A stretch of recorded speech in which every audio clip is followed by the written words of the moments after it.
The people making Monaco take the mic. I'm Nancy Heslin, and welcome to Monaco Info, the podcast.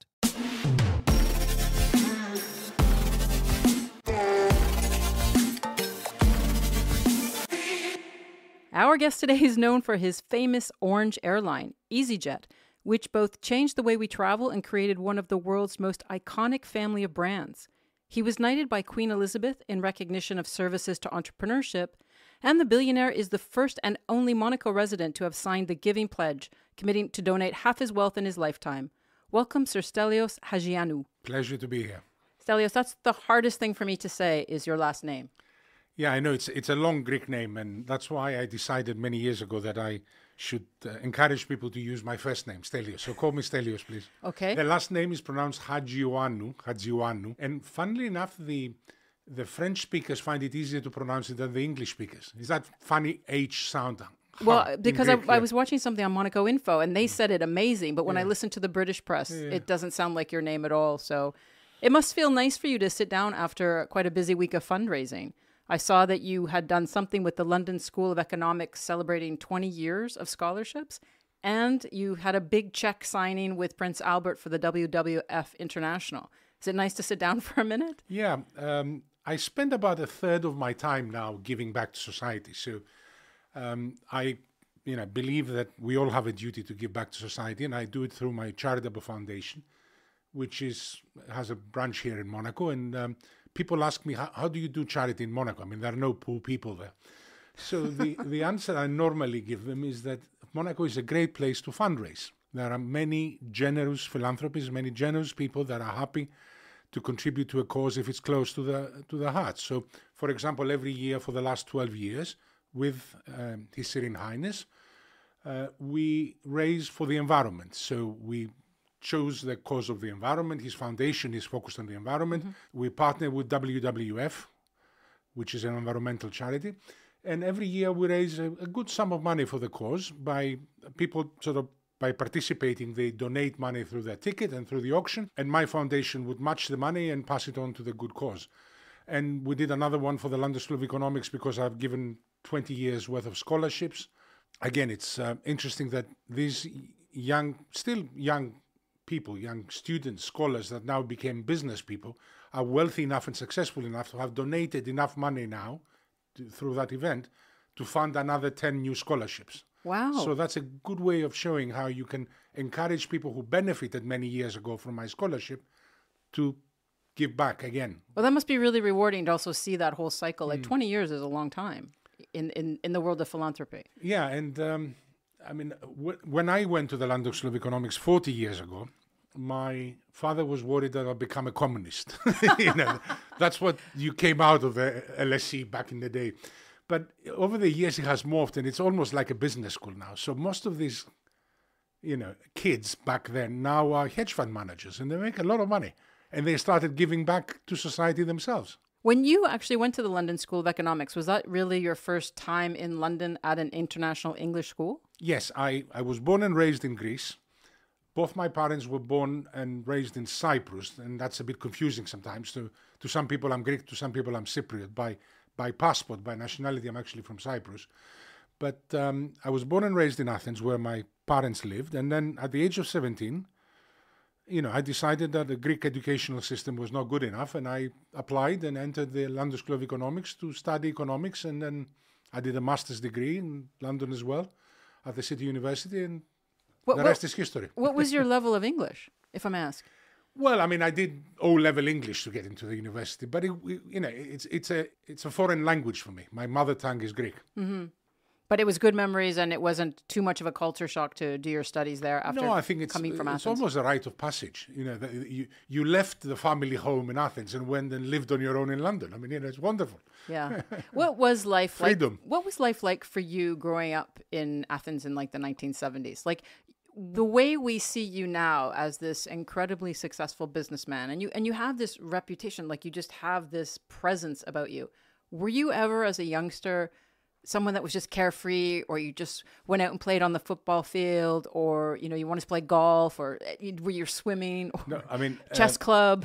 As a 10-year-old schoolboy in Athens, I wanted to become a footballer. You did? Yes. So there was a time in my life at about the age of 10 that I wanted to play for the national football team of Greece. But very quickly thereafter, you know, I realized that I'm not going to be a good footballer. You know, my body type and everything else did not help me. I tried, but, you know, it was good fun. And then I guess back then, I mean, I had a lot of very pleasant childhood memories from, you know, going on my father's boat and going to the Greek islands, you know, lovely summers. And then when I realized that my father was in shipping. So if you like, if you ask me at the age of 12, 13, 14, what would I want to be? I would have said, I want to go and work for my father and inherit the family shipping firm. That's what you do when you are the son of a Greek shipping guy. Little did I know that I would leave the family shipping company and create other companies. And, you know, I still don't know what I want to do with my life. But back then I thought I'd be a ship owner. But how old were you when you had your first job? Well, I've only had one job working for someone else, and that was my father. I've never had another boss. Wow. So I remember, you know, going to London, going to university, and at the same time going to the London office of my father's shipping company and, you know, learning the trade and working. And I worked for a few years for him.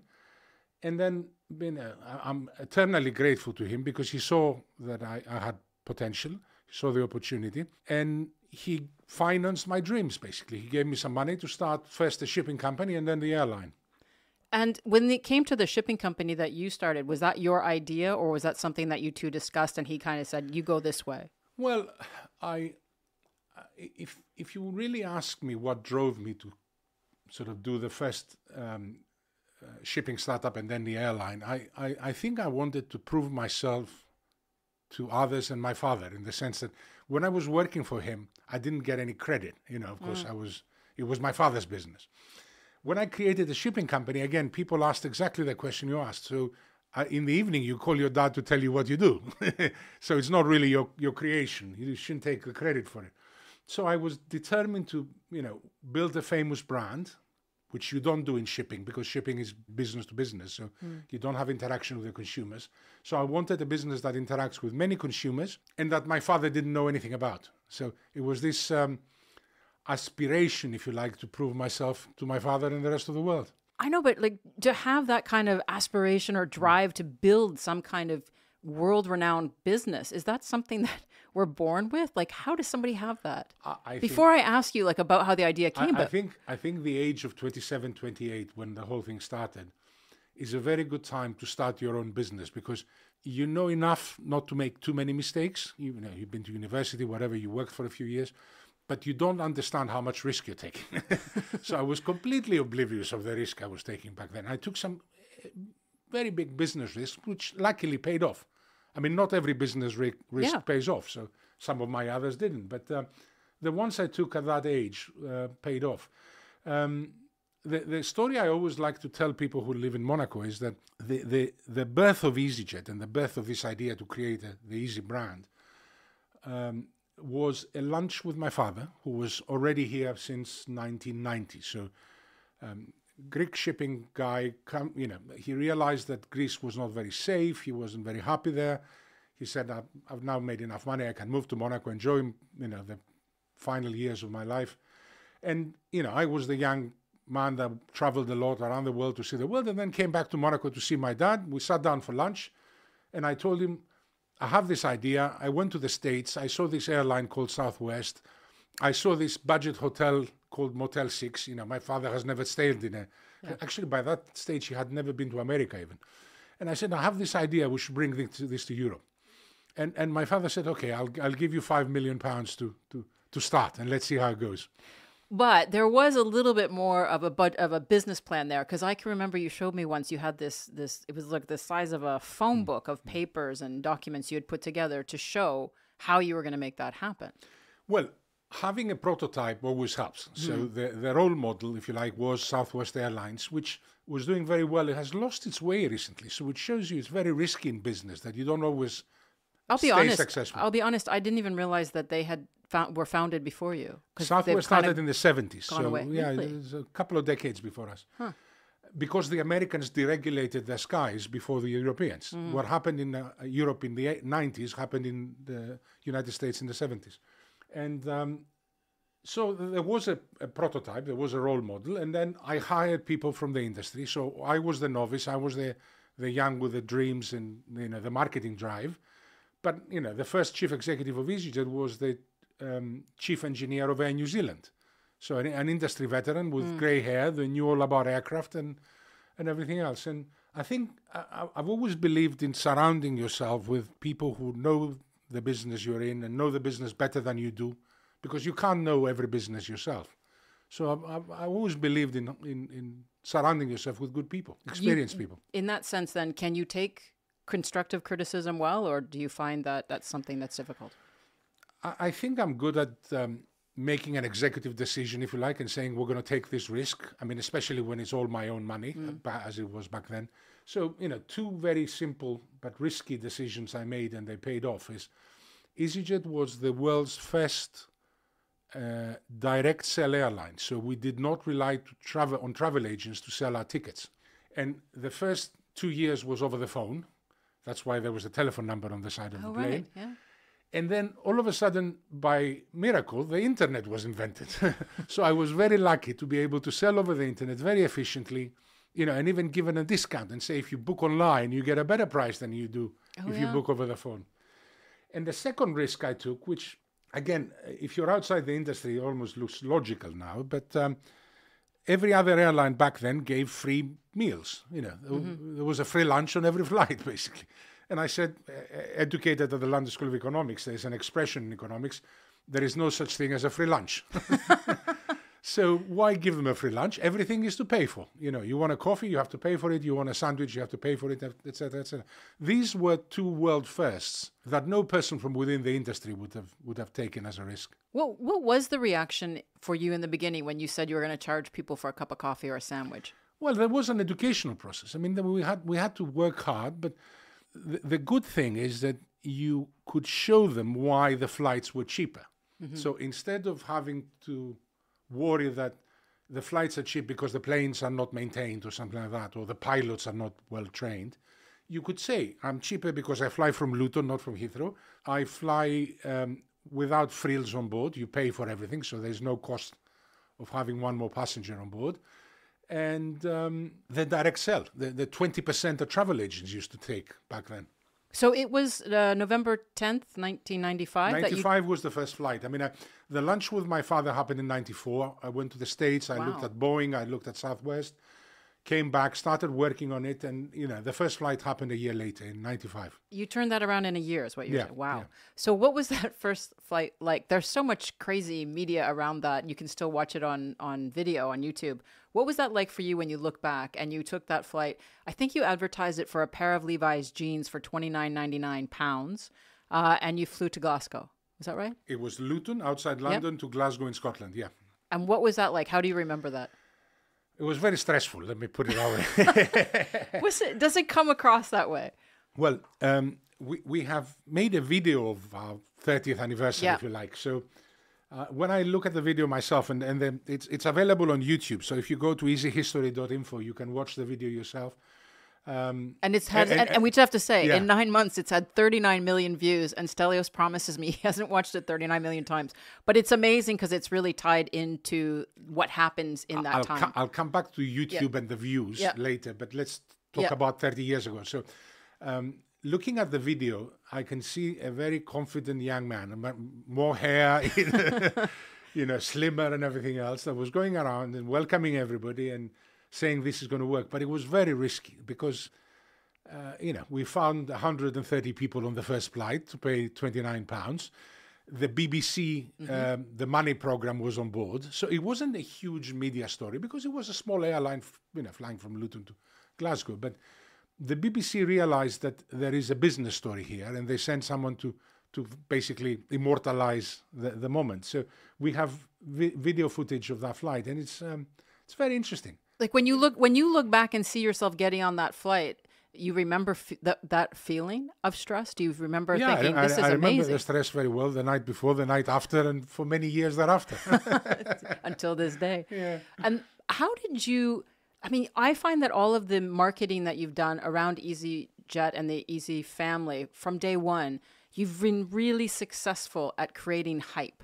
Was there a secret to that? Did you learn something along the way that other people didn't know? I think the airline industry creates a lot of hype. It's a very exciting industry. It's a great way to build a brand. I think I've been known for saying, if you want to build a brand, start an airline. It receives a lot more media attention than equivalent businesses of the same size, if you like. So it punches above its weight. I think it's to do with the fact that you fly, you defy gravity, you go on holiday, you have, mostly good memories of it. So I think all airlines create more hype and publicity than they deserve as businesses, objectively.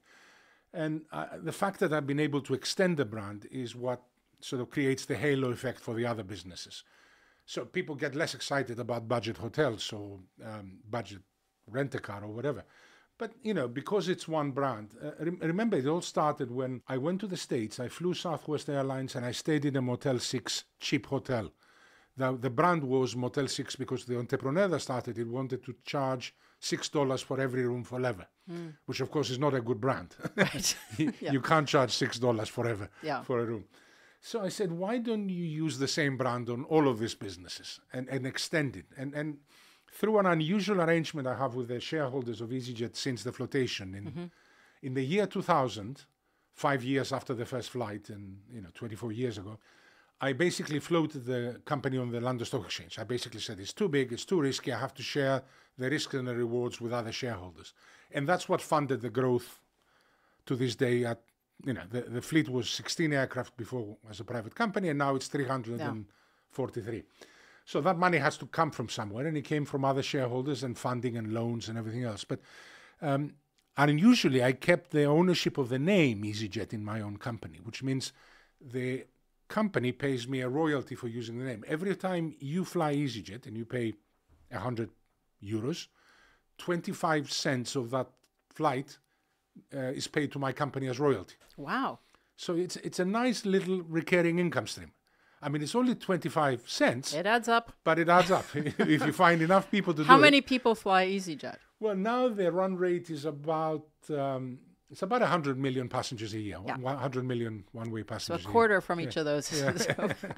But before we talk about the Easy Group, I want to say just about the idea of marketing. You pulled off an amazing publicity stunt. I think it was 1998 when British Airways launched a rival airline to you called Go. And can you tell listeners about that? But this makes me question, how did you come up with these ideas? Are these your ideas or someone said, hey, let's try this? Because it was genius. Thank you. But it's always a team effort. But let me explain that if you go back to 1998 in the UK, and to some degree in the south of France, because the airline, one of the second international route of the airline was Luton to Nice. So I can come here and see my father. And my mother. Very smart. I mean, come to the family home for the weekend. But the novelty of a low-cost airline was not accepted by the British public until British Airways endorsed it and created a copycat airline. So it was something that this crazy Greek guy does, out of Luton, until British Airways, the world's favorite airline, said, the short-haul flying in Europe will happen this way. This is the future. We're going to participate in that market. So it became a question of how do you turn this on its head? Because it was competition. It was also threatening. We're going to have a well-funded competitor flying the same routes at more or less the same prices and everything else. So I decided to basically hijack the first flight. So we bought 10 seats, like every other customer. Obviously, when they made their flights available for sale, they didn't think that they're going to stop me from booking 10 seats. So I booked 10 flights, at £50, whatever it was. And then we turned up with 9 of my colleagues dressed with orange boiler suits on the first flight and gave to the other fellow passengers of the flight free EasyJet flights on the next one. and of course, the media love a story like that. Yeah. And that gave us endorsement and publicity beyond, again, our sort of natural size as a company. Why did you choose orange? I'm sure you've addressed this before, but what is with the orange color? I mean, if you go back to 94, every other airline in Europe was either a combination of blue, red or white, because these are mostly the national flag colors. They were called flag carriers for a reason. They were flying the flag.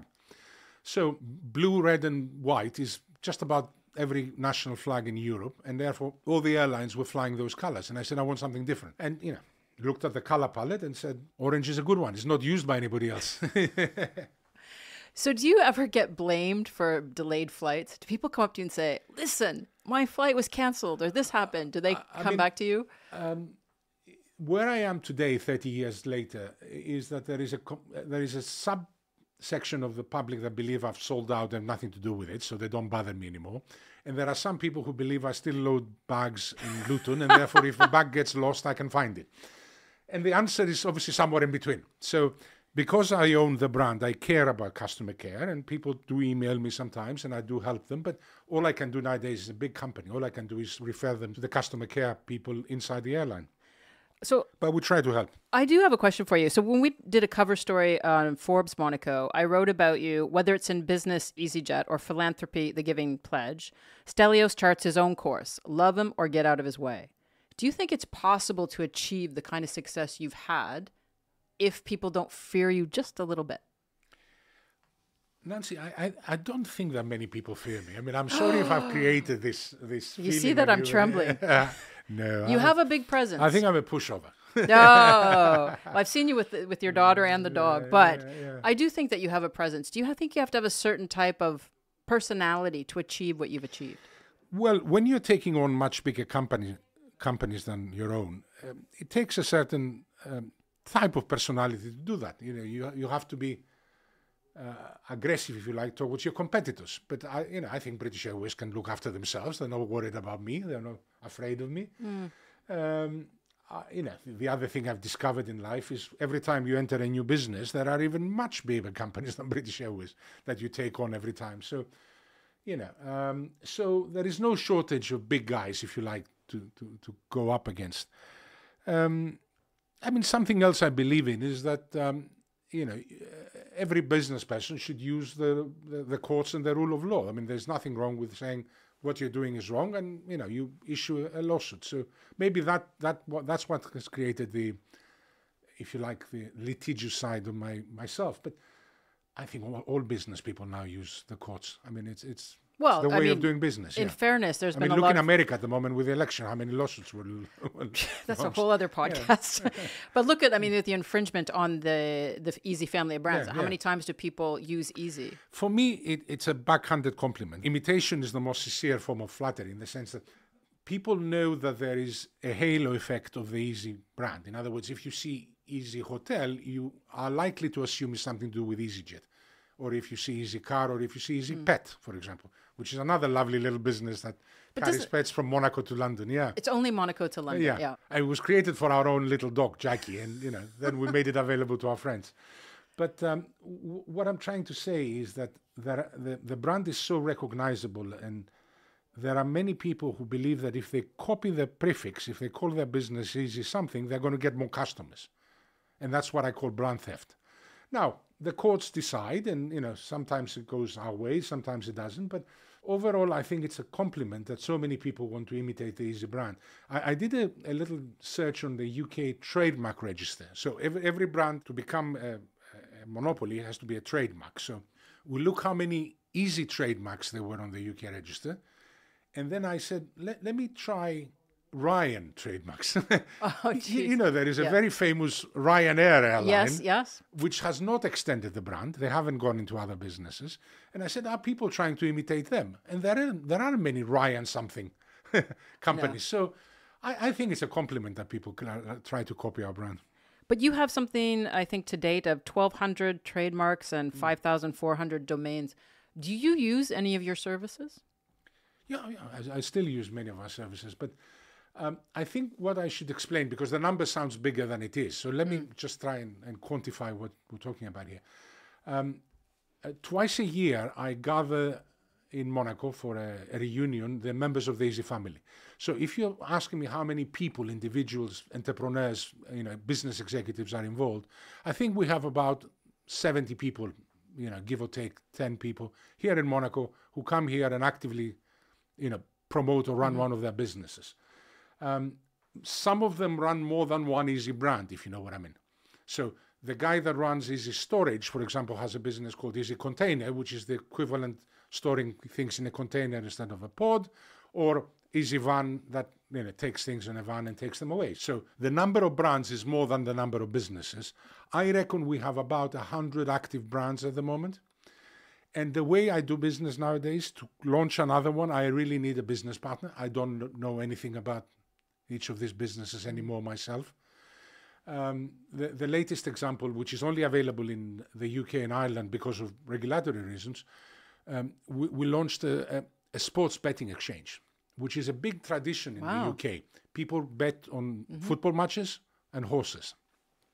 And it's a bit long tradition. Huge. Yeah, it's a long huge tradition market. in the UK and Ireland. So we partnered with another sports betting exchange that have a brand that nobody has heard of, and we launched EasyBet.net, which is a great brand, I think, because it's only one letter away from EasyJet. Right. So if you remember EasyJet, you remember EasyBet. And the reason I knew it was a good business is because there were brand thieves on it. So if we didn't do it ourselves legitimately with all the regulation and all the laws and applicable regulations, other people do it and profit from it illegally. So yeah, I mean, it's a business like any other. It's designed to create lots of income streams that altogether they add up to a nice number, what I do nowadays is that I donate the profits of Easy Group, my own company, Easy Group, to my foundation to give back to society. I want to talk to you about the foundation, but I do have a question about people trying to ask you ideas to be trademarked. Have you ever been pitched some really awful ideas or ideas that there was no way it was going to work as an Easy brand? I mean, there has to be a few. Over the years, I've heard a lot of crazy ideas, and I've said no to most of them. Maybe I've said yes to some of them, and they didn't work or whatever. But I mean, I apply some rules like, it has to be value for money, it has to be for the many and not the few. I mean, if you come to me and say, let's launch a brand of luxury handbags under Easy, say it's their own brand, You can't take on Hermes with an Easy bag. So, there are business models that don't work and some that work. But I do encourage people to pitch ideas to me all the time. That's how we grow the brand now. Wow. I have some homework when I finish this then. Your philanthropy, the Stelios Foundation, is just steps from here. And I actually had the honor of listening to you a couple of weeks ago at an event where you were talking about what legacy means and your views on philanthropy. And the thing that really struck me, and I actually have to be honest, I think about it every day since I've heard you say that, is that you think about your obituary and you know what the first line's going to be, but you work on what the second line's going to be. Do you want to just explain that and talk about how you think and apply your views to your legacy? The expression I use is that we spend most of our working life working on the second line of our obituary, because most of us have the first line in the obituary spoken for early on. So for example, I think my first line would be the founder of EasyJet. And then the question is, what would the second line be? What would be the next sentence? If I can take it on another very famous person right now, Donald J. Trump, President of the United States, will be the first line. The question is, what will he be remembered for? What's the second line? So many lines. Or George W. Bush, or whichever president you want to take, it's the same question. What is the second line of your obituary? So I've decided that I ought to try and make my second line the philanthropist, the fact that I gave back. So a businessman that created something and then gave a lot of it back to society. It takes time. It takes time to become known for being a philanthropist. And perhaps I should explain the Giving Pledge here, since you mentioned it earlier. Yeah, so Stelios was the first and only Monaco resident to sign the Giving Pledge back in 2017. And I always think of it like this, that you're about to sign it and your hand is shaking because it's a pretty big commitment. I don't know why, but my hand was not shaking at all. I mean, the decision subconsciously was probably made many years earlier, in the sense that I started giving back 20 years ago when I started giving the scholarships at the London School of Economics.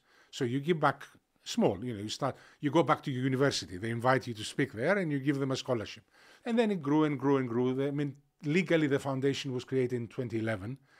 And by 2017, I decided I have enough substance and legal structure in place to say half my wealth will go to the foundation, either during my lifetime with lifetime giving or by will.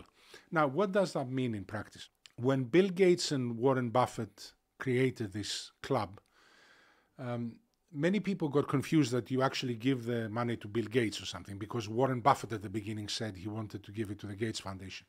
Now Warren Buffett has changed it and he's now creating his own. So invariably, each one of the 200 or so giving pledges create a foundation of their own. They usually give it their own name on it, and they endow the money to be invested and then to give back in perpetuity.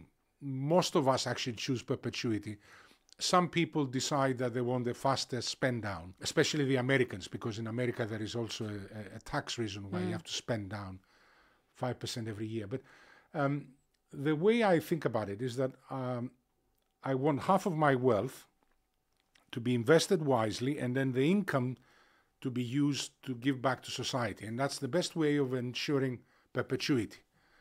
Because unless you create the legal structure, your own name would be forgotten, would disappear, the money will be wasted. It might be spent on the wrong business idea or whatever. So it's a way of creating a legacy, which in Greek it has an even more powerful, meaningful phrase. It's hysterophymia, which is what you're remembered for after your death. Hysterophymia. The foundation itself isn't attached to one particular, let's say, the environment. You give to all types of in all the countries you've lived in as well. We're diversified by cause, but close to home. So we're geographically focused. If you think about it, I mean, I've chosen 6 countries that me and my family have lived and worked. There are many more countries around the world. So we don't necessarily, I don't believe my own means and fortune is big enough to go and solve the problem of the neediest, perhaps in the middle of Africa. So we try to help the neediest close to home. So Monaco and France, UK and Ireland, and Greece and Cyprus. And, talking about the neediest, we've been running a program for 10 years giving food from the heart, as we call it, to the people in Athens. And you only have to go half an hour from my home, where I was born, and there are people queuing up to receive, a snack every day. And that shows you that there is need for it. Otherwise, people will not be asking for it. So there are ways of giving back. We give to the brightest. We give to entrepreneurs, because we believe that entrepreneurs with startups are the ones who create new jobs and therefore promote the economy. So, when Greece and Cyprus were in the depth of the financial crisis, the best way to encourage job creation is to encourage entrepreneurship. But we also, write checks to the Red Cross or the WWF or the Médecins Sans Frontières or, whatever. I mean, the last big check we wrote was UNICEF, the children's charity of the United Nations, to feed 15,000 children in Gaza for a month. And again, Gaza was a very controversial, if you like, place to give money. A lot of people disagree with it. I decided we had to help. It's a real crisis. Humanitarian crisis. And the best way to give is to say, I'm going to give it to children. Very few people can argue against feeding children. Yeah. In your position, do you think that ultra high net worth individuals are doing enough? You sound like a private banker now. I know. All the private bankers have a department. I'm doing too many of the moderating events. That they're doing enough to give back? Because you're quite vocal about it. You have a great website that is showing photos of the people involved and the causes. You're very good at that. Do you think that people are doing enough? Listen, I believe that there are people who are entitled to give quietly, and there's nothing wrong with it. But are they giving quietly? Well, I don't know, but I think they should have the right to remain anonymous or not shout about it. My personality is such that I like to talk about it. There are other people who do it and stay quiet about it, and I respect those as well. the good thing about talking about it is you create an exponential effect. I mean, all these charity fundraiser dinners in Monaco, you encourage other people, you give, and then you double it. So you have to talk about it to encourage people to give. Has the way you've seen your legacy changed since you've had your daughter? I mean, having a daughter changes your life a lot. And, this morning and every morning during school, I take her to school. So my morning routine is I get up early and I take my daughter to the FAMB school here in the Rock in Monaco, and then I go to the office. And the funny thing is sometimes the boss is there. So His Serene Highness sometimes takes his own children to school at the FAMB. Funny. That's quite funny. It's the only school run with about 4 policemen outside the school gate.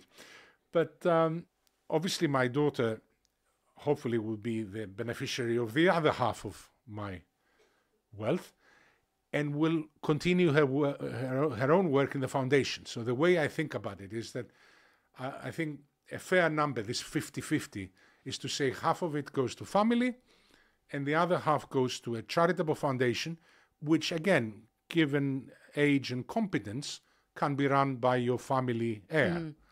So I hope that my daughter will run the foundation one day. I think she's got good practice because I saw her with you on stage holding your hand while you were doing your delivery.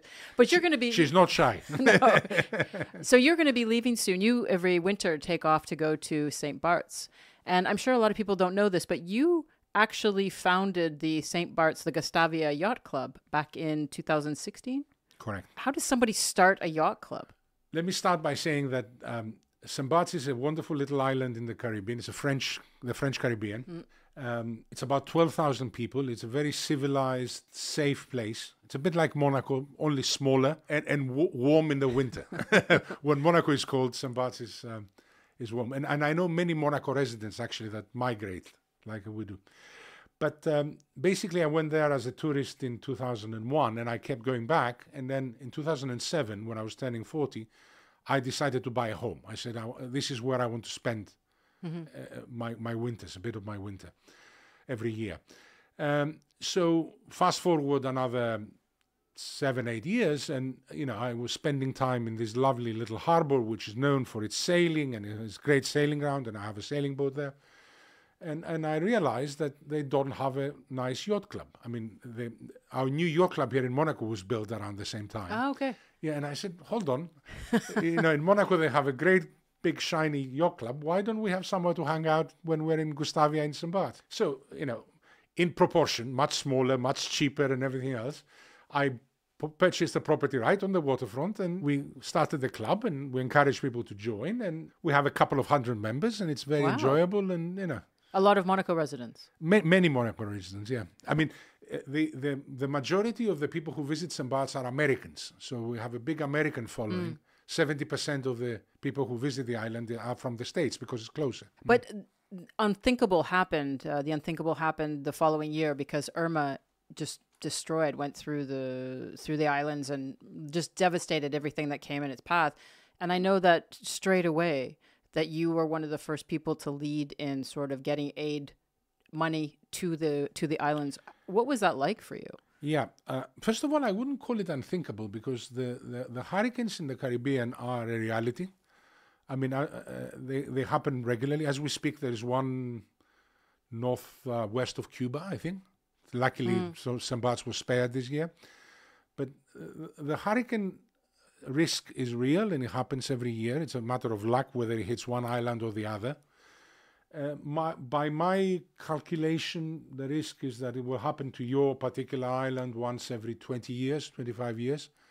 So it's something you should prepare for and anticipate. It just, unfortunately, happened in the first year of a yacht club opening. But that showed me something else, which I've learned from my Greek shipping days, that if you want a safe home, if you go to a Greek island or a Caribbean island and you observe where do the wise old captains build their homes, they build them on the leeward side of the island about 30-40 meters above seawater, because that's where you're more likely to survive bad weather and a hurricane. So the problem with the Gustavia Yacht Club is right on the waterfront, so with a storm surge of 2 meters, the whole thing became a swimming pool, basically. Wow. But, material damage can be repaired, is not a problem. Luckily, we didn't have any fatalities, but basically we decided that we should give back. We raised some funds, we helped with the food, but St. Bart's itself is wealthy enough to have recovered very quickly. You see the devastation in the nearby islands, which are much more. Yeah. I mean, St. Martin, you still see, boats out of the water, not salvaged after Hurricane Irma. And have you ever been there when there was a warning, or have you ever been in those type of conditions? No, I'm actually old enough to know that you should not go to the Caribbean between August and October. So I know you're going to be going soon, but Monaco really is your home, and you've been here. The end of the hurricane season is the end of November. That's why you're okay. Yeah. That's when you go. Well, I know that Monaco is your home, and you've been here since 1990. How has this community changed for you, and why did you just decide that this is the place for you? Other than obvious reasons. I guess the first decision was my father's. Remember, the decision was my father's in 1990 to move the family shipping office from Greece to here for safety, for security, for quality of life and everything else. And he enjoyed, a good 10, 15 years of his life here before his health deteriorated and then he passed away. The second decision was made by me. I mean, at that era, I was creating EasyJet, so I was in a plane 5 days a week. I wasn't in Monaco all the time. The second decision was made by me 15, 20 years ago when I said, where do I make my own family office? And I chose Monaco for more or less the same reason. And then something else I've realized is that Monaco is attractive enough and central enough in Europe that if you reach a stage of your career, people come and see you. So the Easy Family of Brands reunion takes place in Monaco without too much effort. You say, I won't be coming to London this year. You come and see me in Monaco, and all of them. Everybody wants to go to Monaco. Everybody comes here. So, and even the president of the London School of Economics, if you like, Professor Larry Kramer, came to Monaco to host this charity fundraiser and meet his scholars, and we went to meet the prince and everything else. So. It's a very attractive destination for a lot of people. Is it an easy place to build a close network of people and friends, or do you kind of feel sometimes you have to be on guard a bit? Well, it's like any place. It has good people and not so good people. It's small, which means you need people from other places to come and visit you as well. Like all small places, it has advantages and disadvantages. But I like the fact that Monaco is a small place with the facilities of a good-sized town, if not city. In terms of, simple things like restaurants, hotels, and banks even. I mean, I'm very impressed how well looked after are people like me who manage their money from Monaco. We have some of the more competent private banks here in Monaco. What did it feel like for you last year? I think it was 2023 when Prince Albert honored you with a very special award of St. Charles. When you were up in the court of the palace, did that mean something to you? I mean, you've been here a long time, you give a lot to the community, and I think that was in your role as honorary consul to Cyprus. Yes, I mean, my first recollection about the evening itself, early evening itself, it was a bit chilly. So I think it's very it's very brave of them to do it outdoors on the 17th of November every National year. Day, Yeah, National Day. So I don't know what they do if it rains. But luckily, in 2023 it didn't rain, so it went very well. I do feel that I've done enough for this community in terms of giving back. I think they used my title as the honorary consul of Cyprus because as a government, that's what they see in me. But I think it's also about giving back. And I'm grateful that the authorities recognize that, and Prince Albert himself. And just one last question before we close off here. When you look back over the last 30 years and since you got on that flight to go to Glasgow and you've been living here, what are some of the standout moments for you? Yeah, I mean, I'm struggling a bit with answering the question in standout terms because you mean particularly good or particularly bad? Either. It's been both, really. I can't imagine it's all been rosy. Yeah, that's what I'm saying. So, I mean, from the stress and risk of the first flight and will it go well, to the position we're in now, which I think is a stable environment where we have a good income stream and I enjoy what I do.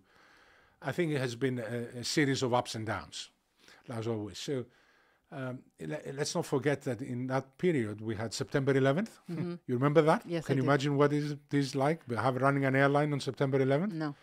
And also COVID. Oh, right. I mean, of all the risk factors I wrote into the business plan 30 years ago, I don't think pandemics would have been one of them. And yet EasyJet was grounded for 3 months between April and June of 2020, which was a period where I seriously thought there's a risk it might not recover. But luckily we recovered and we raised more money from the stock market. And, all of that was expensive, but we survived. So these are 2 low points, but, some of the high points floating on the stock market. It's always good to know that your business has achieved scale and recognition that other people are willing to risk their money into it. For a second there, the way you moved your hand gesture towards me, I thought you were going to say meeting Nancy and doing the Monaco Info podcast. Absolutely. Listen, right up there. We can round it off there. Thank you so much for being a guest on the Monaco Info podcast in English, Sir Stelios. It's just been a pleasure. Thank you. Thank you.